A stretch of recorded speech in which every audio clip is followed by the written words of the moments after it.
আসসালামু আলাইকুম। অনেকদিন ধরেই ভিডিও আপলোড দেওয়া হচ্ছে না। কারণ হচ্ছে এতদিন আমি আমার মায়ের বাসায় ছিলাম। সেখান থেকে কিছুদিনের আগেই এসেছি। ব্যস্ততার কারণেই ভিডিও আপলোড দেওয়া হচ্ছিল না। আশা করছি আপনারা সবাই ভালো আছেন, সুস্থ আছেন। আজকে আমরা খুবই মজার একটা নাস্তা আইটেম তৈরি করছিলাম। খুব কম মানুষই আছে যাদের এই খাবারটা পছন্দ না। এখানে ভাবি প্রথমে হচ্ছে আলু, টমেটো, কাঁচামরিচ এগুলা কেটে নিচ্ছিল। আজকের এই খাবারটা তৈরি করছিলেন আমার ভাবি। আমি শুধু তার হেল্পার হিসেবে কাজ করছিলাম। কড়াইয়ের মধ্যে দিয়ে দিয়েছিল আগে থেকে কেটে রাখা কাঁচামরিচ আর পেঁয়াজ। তার মধ্যে তেল দিয়ে দিয়েছিল কয়েকটা তেজপাতা। পেঁয়াজ আর মরিচগুলো ভাজতে ভাজতে দিয়ে দিয়েছিল একটুখানি জিরা, গোটা জিরা। জিরাটা দিয়ে ভালো করে সবকিছুকে একটু তেলের মধ্যে ভেজে নিচ্ছিল।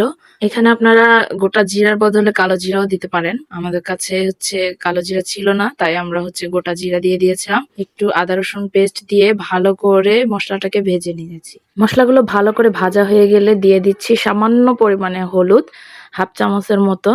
হলুদটা জাস্ট কালারের জন্য দিয়েছি, না দিলেও চলে। তার মধ্যে দিয়ে দিয়েছি স্বাদ অনুযায়ী লবণ। এ পর্যায়ে কিছুটা গরম মশলার গুঁড়া দিয়ে দিয়েছিল। গরম মশলাটা দিলে টেস্টটা খুবই ভালো আসে। তারপরে এখানে দিয়ে দিয়েছিলাম হচ্ছে কেটে রাখা আলুগুলো। আলুগুলো খোসা সহই কেটে নিয়েছিলাম। ছোট ছোট আলু নিয়েছিলাম। সেক্ষেত্রে কাটতে অনেক অসুবিধা হচ্ছিল ছিলতে, এজন্য আমরা খোসা সহই দিয়ে দিয়েছি। আলুগুলোকে একবারে ভালো করে মশলার সাথে মিক্স করে দিয়ে ঢাকা দিয়ে রেখে দিব আলুটা সিদ্ধ হওয়া পর্যন্ত। আলু কিছুটা সিদ্ধ হয়ে যাওয়ার পরেই দিয়ে দিয়েছিলাম কেটে রাখা টমেটোগুলো। টমেটোগুলো যখন দিয়েছিলাম তখন ভিডিওর ক্লিপ নিতে ভুলে গেছিলাম।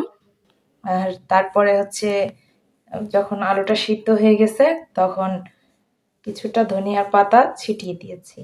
এই দেখুন কত সুন্দর একটা কালার এসেছে। আশা করছি যে আমাদের এই রান্নাটা দেখেই আপনারা বুঝে গেছেন যে আমরা কি তৈরি করছি। আজকে আমরা হোমমেড সিঙ্গারা তৈরি করছিলাম। সিঙ্গারার পুরটাকে আমরা ঠান্ডা হতে রেখে দিয়ে এদিকে আমরা রুটি বেলে নিয়েছিলাম লম্বাটে করে। ভাবি রুটি বেলে কেটে কেটে দিচ্ছিলেন, আর এই দিকে দেখুন আমি সুন্দর করে দেখিয়ে দিচ্ছি কিভাবে শেপ দিতে হয়। অথচ আমি নিজেই পারি না কিভাবে শেপ দিতে হয়। আসলে শেপটা কোনো ম্যাটারই না, টেস্টটাই হচ্ছে মেইন। আর টেস্ট যদি ভালো আসে, শেপ কোনো ম্যাটারই না।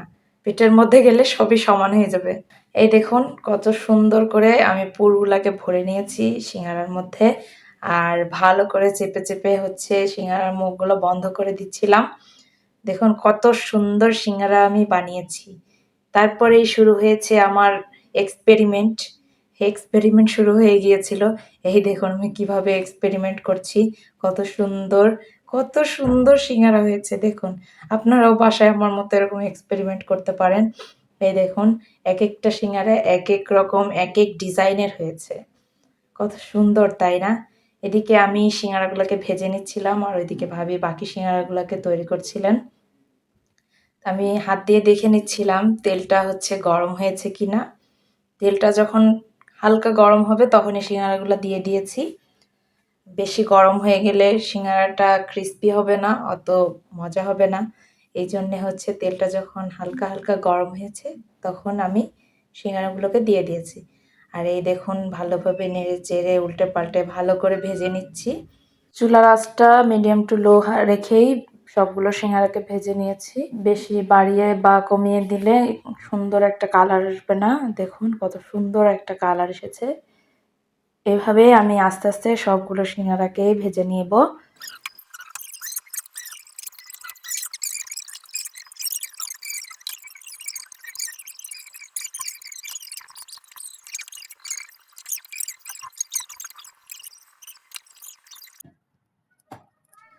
আমার সিঙ্গারা ভাজা কমপ্লিট।